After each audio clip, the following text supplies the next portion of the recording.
Hi guys. So, let me get my brush. Hold on.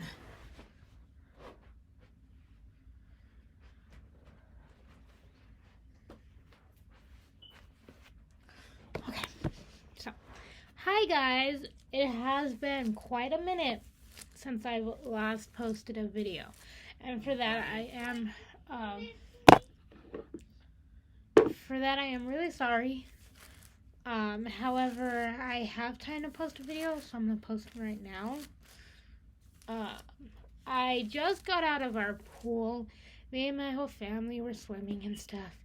It was really cold, so I didn't really get to swim as much as I was hoping or thought I would. My family's still in there. I, however, decided that I wanted to get out of the pool. And because I can't really find a movie I want to watch or anything like that, I thought it would be a great time to owe you guys an apology and do another story audiobook. We're still working on 5 Feet Apart. However, we really should start getting in the hang of it again. That way we can finish it and read other stories that you guys might like. I don't know how well you can see. Yeah, right there. Those are my swimming clothes that I just took off.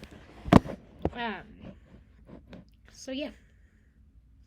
Also, I have this Sleepy Hollow shirt that I bought off of Shein for me and my mom. We match. It says Sleepy Hollow Bed and Breakfast, place to rest your Riso, with the guy on it. And I just put this cool little jacket over it that I think is really awesome. Also, I got my hair dyed. Now it's starting to lose fade a little bit. However, it's lasting longer than I thought it would. So all of that stuff is happening. I'm going to give you guys a room tour too because my room has been updated since last time. Also, I bought the Vampire Diary books. I have both of the series, the whole 1, 2 through the 15, and then all of Stefan's 1 through 6, and then just all of my vampire section. Plus that, because I ran out of space to put stuff. So, yeah. Anyways,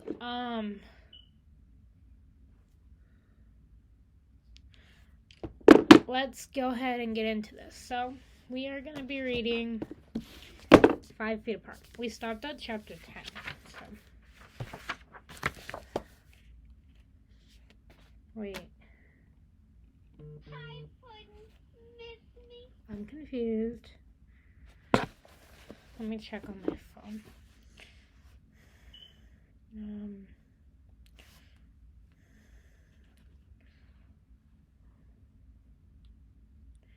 Chapter 10, Will. So why does it say chapter 12? I'm so confused.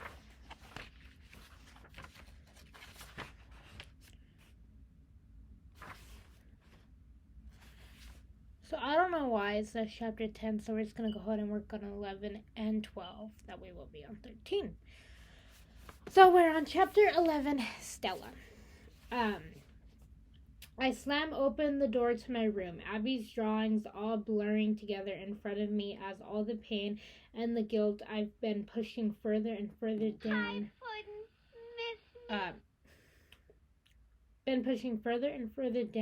Rears its ugly head, making my knees buckle under me. I crumple onto the ground. I'm just going to read it like this.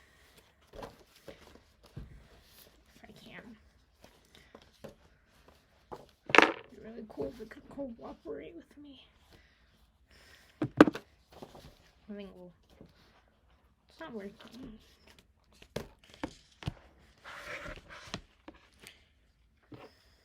Hold on, let me fix my hair, guys. Sorry. Just want my hair to look as good as it possibly can and not get all messed up like it usually does. So.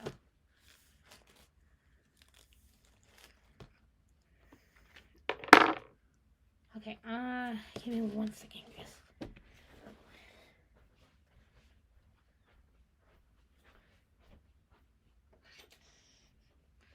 Okay. There we go. This might be better. Okay. Here we go. Sorry, I'm just trying to find the best way to possibly read this. I'll read it like this. Yeah. Okay. Chapter 11, Stella. I slam open the door to my room, Abby's drawing all blurring together in front of me as all the pain and the guilt I've been pushing further and further down rears its ugly head, making my knees buckle under me. I crumple onto the ground, my fingers clutching as the cold aluminum floor as I hear my mom's scream ringing in my head just like it did that morning. I was supposed to be with her that weekend in Arizona, but I was struggling so hard to breathe the night before our flight that I had to stay behind. I apologized over and over again. It was supposed to be her birthday gift. Our first trip, just the two of us. But Abby waved it off, hugging me tight and telling me that she'd be back in a few days with enough pictures and stories to make me feel like I've been there with her all along. But she never came back.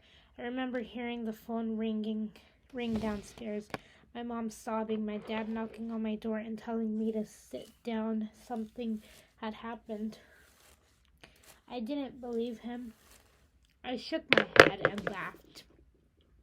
This was an Abby prank. It had to be. It wasn't possible. It couldn't be possible. I was the one who was supposed to die long before all of them. Abby was practically the definition of alive. It took 3 full days for the grief to hit me. It was only when our flight back was supposed to land that I realized Abby really wasn't coming home, that I was blindsided.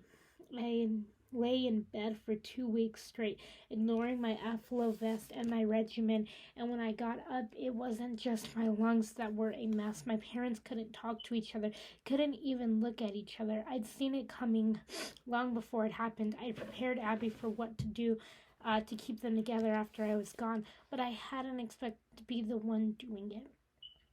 I tried so hard. I planned family outings.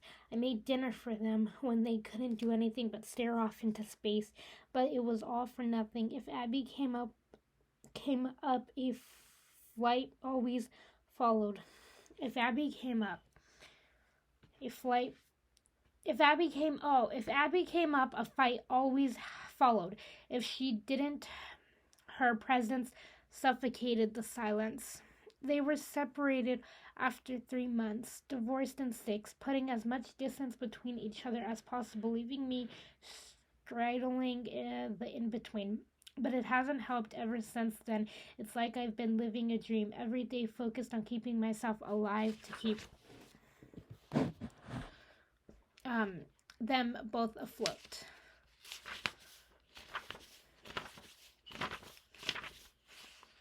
Sorry guys, hold on.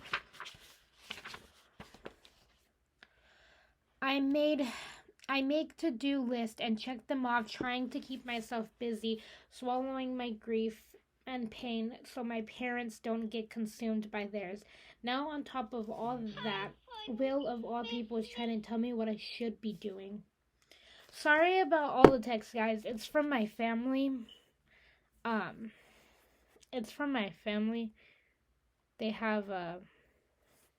We have a text going on because we play Monopoly together, so everyone's all texting each other saying, stop stealing money from my bank, stop destroying my buildings, give me this sticker, I have this sticker, you want it, so all of that.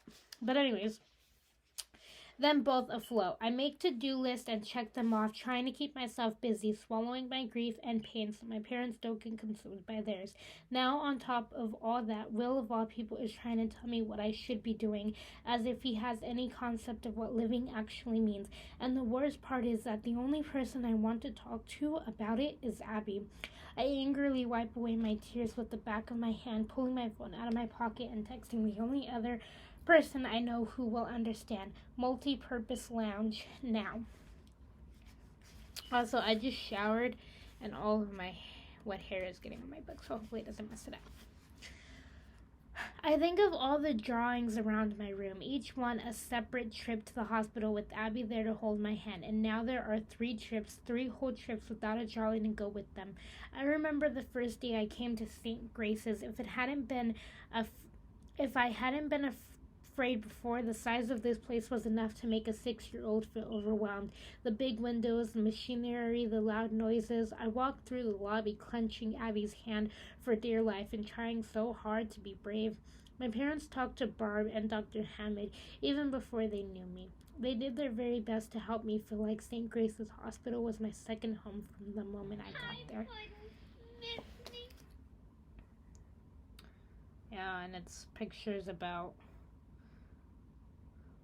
the Monopoly. Um, But of everyone, it was Abby who really did that. She gave me 3 inevitable gifts that day. The first was my stuffed panda bear Patches, carefully hand-selected from the hospital gift shop. The second was my first of many drawings, a tornado of stars, the first piece of wallpaper I've collected from her. And while my parents talked to Barb about the state-of-the-art facility, Abby ran off and found me the final gift of that day, the best I'd ever received in all my years at St. Grace's. It's impressive for sure, my mom said, while I watched Abby throw away down the brightly colored hallway of the children's ward, disappearing around a corner. Stella's going to be right at home here, Barb said, giving me a warm smile. I remember clenching Patches, trying to find the courage to smile back at her. Abby rounded the corner, nearly running smack into a nurse as she sprinted back over to us. A very small, very thin, brown-haired boy wearing an oversized Colombian national team jersey trailing behind her. Look, there are other kids here. I waved at the boy before Barb stepped in between us. Carl were full scrubs, putting up a wall between the two of us. "Poe, you know better," she said, scolding the small boy as Abby took my hand in hers. But Abby had already set it in motion. Evan, from 6 feet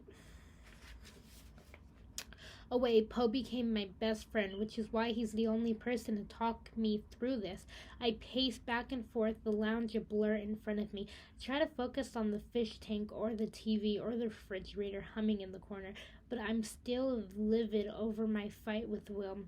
"You knew he had boundary issues," Poe says from behind me, watching me intensely from the edge of the love seat.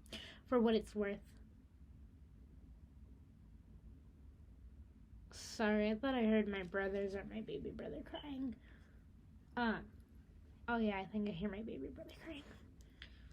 "You knew he had boundary issues," Poe says from behind me, watching me intently from the edge of the love seat. "For what it's worth, I don't think he meant to hurt you." I spin around to face him, clutching at the counter of the kitchen. When he said Abby and Dad, my voice cracks and I dig my fingers into the cool marble of the counter like it was no big deal. Poe shakes his head, his eyes sad. "I should have been with her, Poe," I choke out, wiping my eyes with the back of my hand. "She was always there."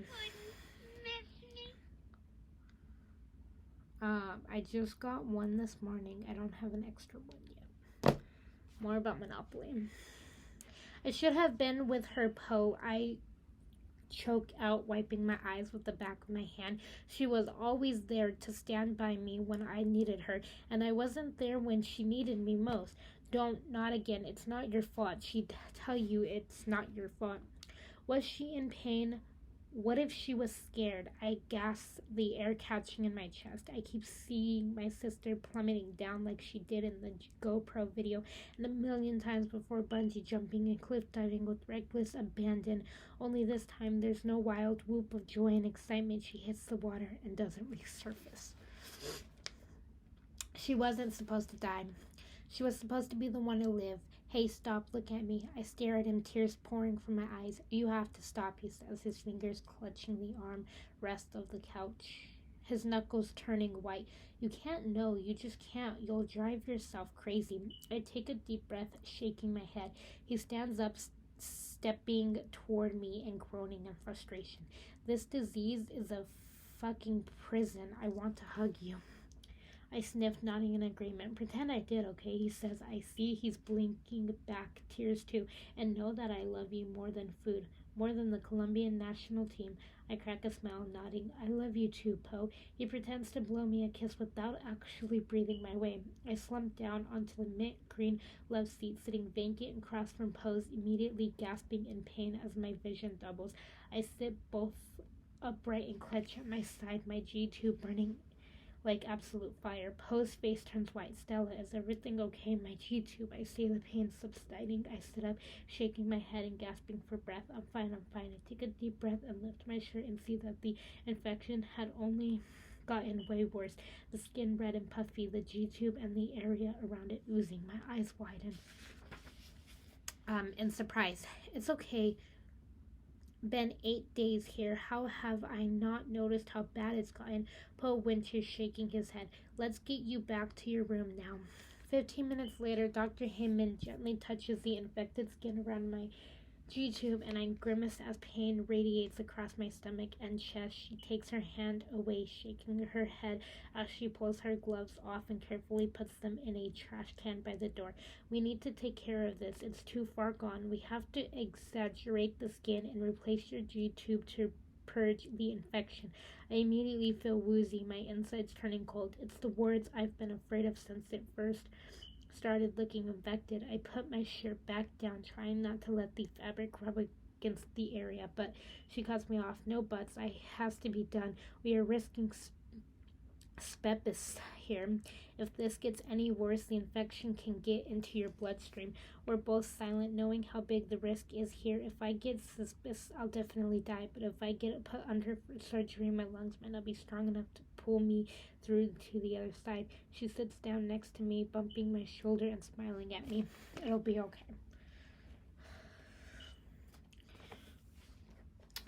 You don't know that, I say, swallowing nervously. She nods, her face thoughtful. You're right, I don't. She takes a deep breath, meeting my anxious gaze. It's risky, I won't say it's not, but sepsis is a far bigger and far more likely monster. Fear creeps up my neck and whips itself around my entire body, but she's right. Dr. Heyman picks up the panda sitting next to me, looking at it and smiling faintly. You're a fighter, Stella. You always have been. Holding out the bar to me, she looks into my eyes. Tomorrow morning, then. I reach out, taking the panda, nodding. Tomorrow morning. I'm going to call your parents and let them know, she says, and I freeze, a wave of dread hitting me. Can you give it a few minutes so I can break the news to them? It'll be easier coming from me. She nods, giving my shoulder a tight squeeze before leaving. I lie back, clinging to Patch's anxiety filling me as I think about the calls I have to make. I keep hearing my mom in the cafeteria, her voice weaving circles around my head. I don't know what I'd do without you. I don't know what I'd do without you. I don't know what I'd do without you. I hear a noise outside my door and turn my head to see an envelope sliding underneath. I will watch the light trickling in from under the door as a pair of feet stand there for a moment before slowly turning and walking away. I stand carefully and bend down to pick up the envelope. Opening it, I pull out a cartoon drawing, the colors sad and dull. It's a picture of a frowning will, a wilted bouquet of flowers in his hand, a bubble caption.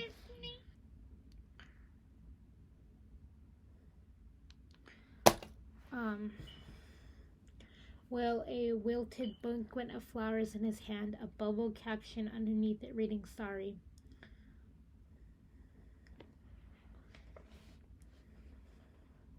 I lie back down on my bed, holding the drawing to my chest and closing my eyes tightly. Dr. Hammond said I was a fighter, but I really don't know that I am anymore. And that is the end of Chapter 11, Stella. I'm going to do another video as soon as I end this one, and it will be Chapter 12, Will, and then I'll stop and we'll do Chapter 13 when I have a moment. So I'll be back, guys.